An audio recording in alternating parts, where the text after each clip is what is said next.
about our legislative agenda, about what we're trying to do and what we're proposing. So we wanted to share that we have fact sheets, by the way, in the back on all of these bills. So I'm going to run through them really quickly, but you'll get a sense of what we're trying to do here. The first bill is being sponsored by Representative Gaycon. It's that GIC bill. It's getting into that. We a few years ago we've asked to be a part of the GIC and wasn't able to persuade. We had some support, but not enough to do that. Since that time, the municipalities have the option of being a part of the GIC, and quite frankly, at this point, all we're asking for is that option. We're not saying that that we need to be a part of that, but we'd like to have, or Michael to have that way of saying to, whether it's the Blues or any other insurance company, when they come up and they want to jack that rate right up, you have an option of saying, well, I can either do this or I can go to GIC, and I can at least have something else to negotiate.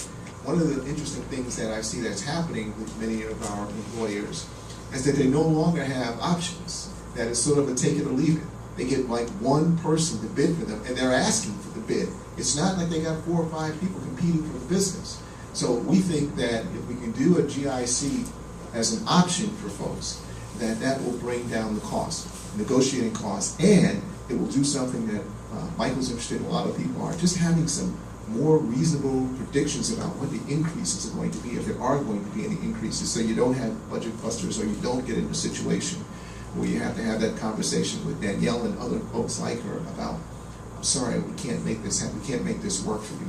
That's not a good place for anybody to be in. And we think that the GIC would be an option, and it will not cost the state any money to put us in, except it will cost the state, we cost the state less. And here's how we think that works. It's very easy. All the expenses that Michael is paying are reimbursed by the state because it's got state contracts.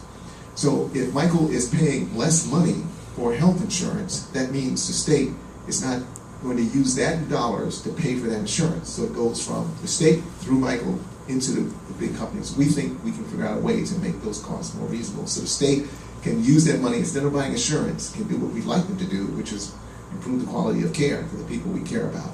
So that's one of the key bills that we've had. The second is the connector, which is being sponsored by Senator Richard Moore. We had all heralded when the connector was first getting done a few years ago. We said, oh great, this is good, there's a way to do that. Except the one problem was, it was only for those who had not provided any service. And our sector provided health insurance to our employees because we felt like we couldn't provide them very much, but the least we can do is give them insurance. So in our survey, 98% of our employers provided their employees with a health insurance product. Now the issue, of course, is affordability, because we found out that 4 out of the 10 employees couldn't afford it. It was there, but they couldn't afford it. So what we're trying to do with the connector is allowing them to be eligible for that product. Doesn't mean they have to pay for it.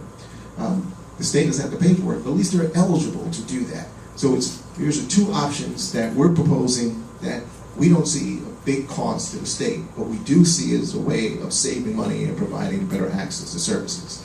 The next bill that we have is related to affordable health care as well. The state passed a law, which we supported with the Retailers Association, for aggregating aggregating group for those groups that are 50 and under, small. We think it's a good idea.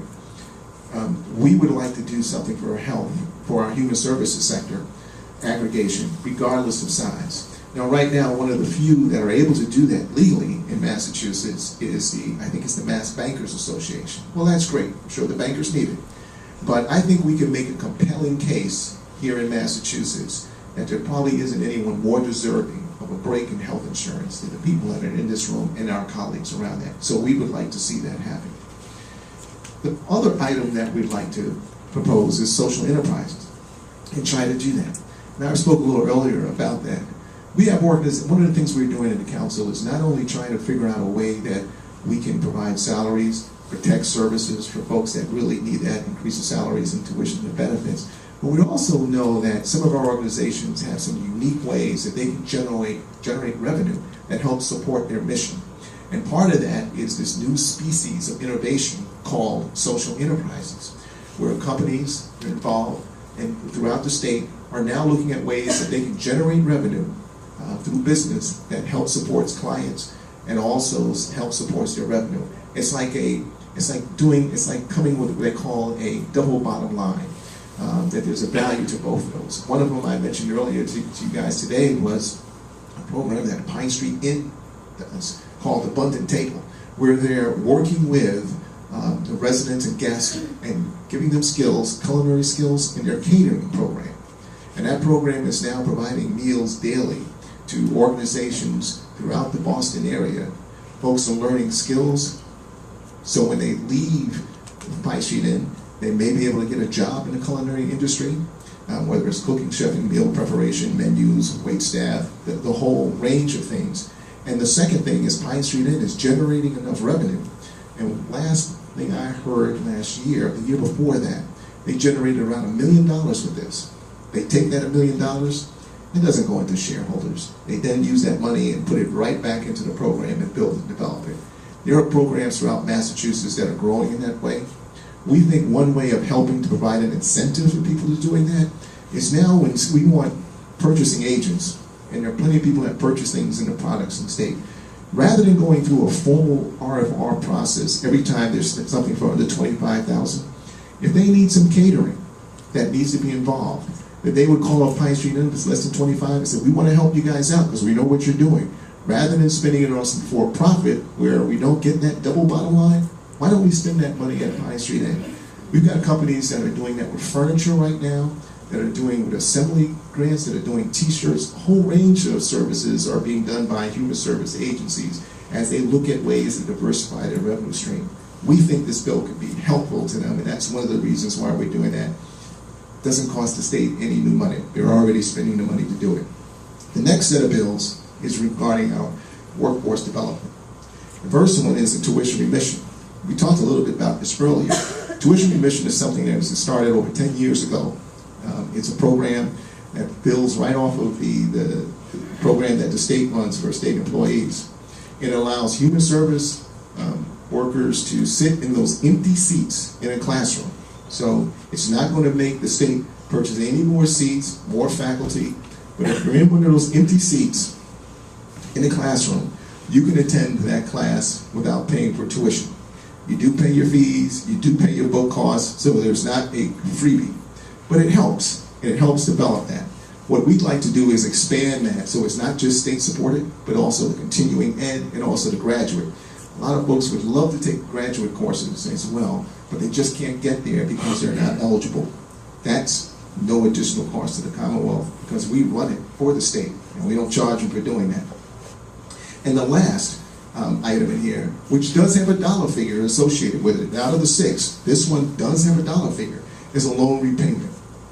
We know that if we're going to increase to deal with the increase, about the 37.5%, we're going to try to get the best and the brightest people so that they look at human services as a career option. But if we're going to come with heavy debt for their school loans, can we help them out a little bit to do that so it becomes an incentive for them to come in?